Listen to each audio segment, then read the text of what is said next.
আমার বাড়ির পশ্চিম পাশে একজন লোক ছিল, গলায় ফাঁসি দিয়ে মারা গেছে। এই হিসাবে আর বাবার নাম বলা যাবে না, যাক এইভাবে বাবার নাম বলা যাবে না মানে? মানে একজন বলছিল একটা ছেলে আছে, ছেলেটা পায় নাই, বাবার নাম সত্তার। ধরেন আপনি কাউকে পাইলেও আপনার এই যে এতগুলো নাম মনে আছে, এত কিছু মনে আছে, সেগুলো তো মিলতে হবে, সেগুলো না মিললে তো মিলবে না। আসসালামু আলাইকুম প্রিয় দর্শক এবং শ্রোতা, আল্লাহ সর্ব অবস্থায় আমাদের সবার মঙ্গল করুন, সবসময়ের মতো সেই দোয়া এবং শুভকামনা জানিয়ে শুরু করছি। 111 নম্বর পর্ব 2021 সালে প্রচার হয়েছিল, আজ থেকে প্রায় 5 বছর আগে। 5 বছর না, আমি বলবো 4 বছর হয়ে কিছুটা সময় বেশি। 11-12-2021। কেমন আছেন আপনি? ভালো আছি ইনশাল্লাহ। ইনশাআল্লাহ। না, 4 বছর 5 বছর আগে আসলেন প্রায়। জি। আপনার নাম ইউনুস? জি। ইউনুস। এত তথ্য মনে আছে, কিন্তু আমরা আপনার জন্য কিছুই করতে পারিনি, আল্লাহ আমাদেরকে সেই সুযোগ দেয়নি। চলুন আমরা অ্যাট এ গ্লান্স আমরা একটু সেই ভিডিও থেকে সামান্য কিছু অংশ একটু দেখে আসি। বাবা আমার কোনো খেয়াল করে নিত না। মায়ের অত্যাচারে হঠাৎ করে আমার বাড়ির এক পাশে কলচার ঢাকা যায়। ঢাকা কি জিনিস আমি নামও জানি না।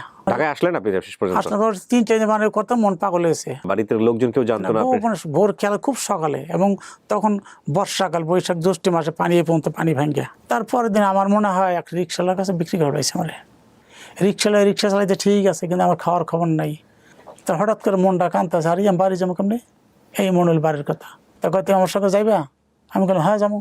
হঠাৎ মন পাগল গেছে, যাবো এই লোকের সঙ্গে? এই লোকের সঙ্গে। লোক যে পুলিশ এটা জানেন না আপনি? না, আমি তা জানি না। 1 ঘন্টা তাড়াতাড়ি আমার সরছে এখান থেকে। যখন মারতো তখনই আমার এই বাড়ির কথা মনে হতো। কেন খোঁজেন কাকা এই বয়সে এসে? এটা একটু পাইলাম ভাইয়ের একটা নজর দেখুন, ওই নিজের ভাইটারে। আর জন্মস্থানে আর কোন দুঃখ নেই। দেখলাম 4 বছর পরে আসছেন বা 5 বছর পরে, যাই কিছু বলি না কেন, যে আমাদের কি কিছু বলতে পারবেন নতুন করে, নাকি যা বলছেন আগে তাই? আগেরটা বলতো খেয়াল আছে, নতুন কিছু আমার খেয়াল আছে। আচ্ছা, আমি একটু জাস্ট যেটা বুঝি যে আপনার মায়ের নাম ছিল ভানু। ভানু। খালার নাম খাদিজা। মামার নাম? মামার নাম সুলতান। সুলতান। একজন ছিল সাত্তার বা সাক্কাত, যাই হোক হবে। খালাতো ভাই? হারুন। চাচাতো ভাই? জালাল। আপন ছোট ভাইয়ের নাম? তিনু। বাবার 2 বিয়ে ছিল না? জি জি। সৎ ভাই ছিল একজন? সৎ ভাই ছিল দুলাল হইতে পারে, কোলে দেখছিলাম। আচ্ছা, খালার বাড়ির সাথেই চেয়ারম্যান বাড়ি? চেয়ারম্যান বাড়ি, হ্যাঁ। চেয়ারম্যান বাড়ি। তখন চেয়ারম্যানের নাম ছিল লাল মিয়া, ধলু মিয়া। জি। আচ্ছা, আমার বাড়ির সাথে 2টি মেয়ে আমাকে বরিশালে নিয়ে আসে।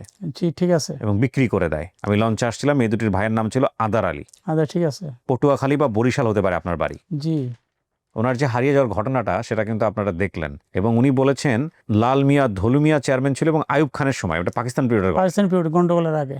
উনি কিন্তু পাকিস্তান পিরিয়ডের আগে হারাইছেন পটুয়াখালীতে, বা হাতে কাটা দাগ আছে। জি। নতুন করে কি বলতে চান, যেটা আগের ভিডিওতে বলেন নাই, বলেন তো।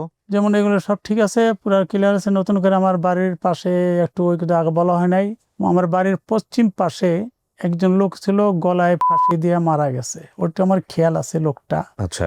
এই ওই বাড়িতে কোনো সময় গান হইতো বছর বছর মনে হয়, এটা খেয়াল আছে। আমার ঘরটা যে ছিল এই উত্তর দক্ষিণে, ঘরের দক্ষিণ সাইডে ওনার একটা মেয়ে ছিল, বয়স্ক, আমার মায়ের বয়স। ওনার পাও ছিল মোটা, এরকম পাওটা খালি। আর ওনার স্বামীর নাম ছিল কালু। এরকম মনে আছে আর কি। এগুলা এই কটা বলা হয় না, এই আর কি। আর আমার বাড়ি মনে হয় 4টে অংশতে মনে যে কটা হইতে পারে শিওর। আচ্ছা, ওই কটা বলা হয় না, আছে না আছে বলতে পারি, এখন বলবো? হ্যাঁ হ্যাঁ বলেন। এখন হয়তো পটুয়াখালী আয়লা হইতে পারে, বরগুনা সাইড। পটুয়াখালী আয়লা? আয়লা বা বরগুনা, ওই বরগুনায় পড়ছে আয়লা মনে, যাই হোক। আচ্ছা। তারপর আছে পটুয়াখালী কমলাপুর, 8 নম্বর ইউনিয়ন। আচ্ছা। তারপরে গলাচিপা নুনপুরা বলে, যেমন লবণপুরা নুনপুরা বলে, ওটা গ্রাম, ইউনিয়ন। এদিকে হইতে পারে। ওইদিকে তো, বা পটুয়াখালী বাউফল চন্দ্রপাড়া, এটা জায়গার নাম আছে। এই 4টার মধ্যে যে কোনো একটা? 4টার মধ্যে যে কোনো হবে শিওর। এই 4টা কেন বললেন আপনি? 4টে আমি ঘুরছি, গেছি, ওইভাবে আমি কিছু ইঙ্গিত পাইছি।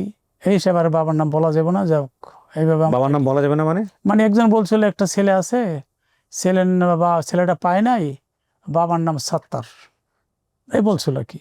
তো এটা আমার শিওর নেই, এটা আমি বলতে পারবো না। আচ্ছা আচ্ছা, আপনার যেহেতু মনে নাই, চন্দ্রপাড়া ওই ঘটনাটা এত বছর আগে, সেই পাকিস্তান পিরিয়ডের ঘটনা, কে বা কারা বেঁচে আছে? আর আয়লা যে আছে, আয়লা ওইখানে একজনে পাইছি, এটা বলছে ওর খালাতো ভাইয়ের নাম। একজন বলছে নাম পাইছি অরেস আর ইনুস, এইখানে ব্যবধান আছে একটু। ওইটাই ভালো করে আমার খেয়াল করি না, একবার যাই না, কিন্তু আপনার মিললে তো হবে না, এতগুলো নাম সবগুলো তো মিলতে হবে। ধরেন আপনি কাউকে পাইলেও আপনার এই যে এতগুলো নাম মনে আছে, এত কিছু মনে আছে, সেগুলো তো মিলতে হবে, সেগুলো না মিললে তো মিলবে না।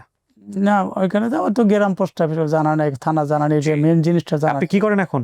এখন বর্তমানে অটো রিক্সা কাজ করে, মিস্ত্রি যাও। মিস্ত্রি। জি। আপনার সংসারে কে কে আছে? বর্তমানে 4 ছেলে 3 মেয়ে। মাশাআল্লাহ। তো ছেলেরা যার যার পর চলে গেছে, এক ছেলে আছে, ছোট ছেলে আছে আমার সঙ্গে, আচ্ছা, এই আর 3 মেয়ে বিবাহ দিয়ে দিছি, যাক এই আলহামদুলিল্লাহ। আর কি। আপনি কি মানে আপনার স্ত্রী বেঁচে আছেন? হ্যাঁ আছে। ঠিক আছে, আমরা চেষ্টা করি, আল্লাহ আপনাকে বাঁচায় রাখছেন, ভালো সংবাদ নিশ্চয়ই পাবেন, প্রত্যাশা নিয়ে বেঁচে থাকতে হবে, জি। তাই না? আপনি মুরব্বী মানুষ, আপনার বয়স কত হতে পারে? তখন দিছিলাম 70 দিছিলাম নাকি, মনে হয় একটু কম হইতে পারে, যাই হোক, তো অত 80 বেশি কাছে। পাই। আপনার শরীর স্বাস্থ্য ভালো আলহামদুলিল্লাহ? বর্তমানে ইনশাআল্লাহ ভালো আছি, আল্লাহ ভালো রাখছে। ডায়াবেটিস আছে? না ডায়াবেটিস নাই। কি সৌভাগ্যবান আপনি। আমাদের এই তো এখন 40 বছরের ছেলে মেয়েদেরই ডায়াবেটিস হয়ে যাচ্ছে। কি কিন্তু একটু বর্ষাটা অ্যাক্সিডেন্ট হয়েছিলাম, তখন একটু মেরুদণ্ড আঘাত পাইছিলাম, মাঝে মাঝে ব্যথা হয় আর কি। এছাড়া আল্লাহর মতো কোনো? না এমনি চলাফেরা কাজ করতে পারি। যাক আলহামদুলিল্লাহ, আলহামদুলিল্লাহ। আপনার জন্য অনেক দোয়া, আমাদের জন্য দোয়া করবেন। জি। দেখা যাক আল্লাহ আপনার কপালে কি লেখা রাখছে। প্রিয় দর্শক এবং শ্রোতা, চলেন আরো একবার চেষ্টা করি। তাওয়াক্কালতু আলাল্লাহ। আসসালামু আলাইকুম।